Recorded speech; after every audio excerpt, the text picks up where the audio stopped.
या क्षणाची धक्कादायक बातमी आम्ही आपणास दाखवित आहोत। मुरबाडमध्ये पुराच्या पाण्यात 2 व्यक्ती अडकल्या असून त्यांना ड्रोनच्या सहाय्याने स्थानिक प्रशासनाकडून खाण्याची व्यवस्था पुरवली जात आहे। या क्षणाची ब्रेकिंग न्यूज आम्ही आपणास दाखवत आहोत। मुरबाडमध्ये पुराच्या पाण्यात 2 व्यक्ती अडकले आहेत।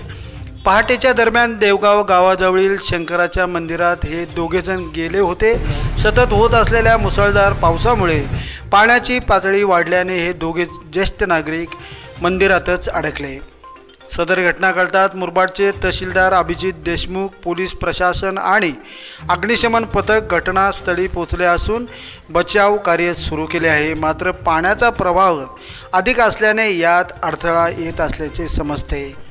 या क्षणाची धक्कादायक बातमी आम्ही आपणास दाखवत आहोत। मुरबाडमध्ये पुराच्या पाण्यामध्ये 2 व्यक्ती अडकले आहेत।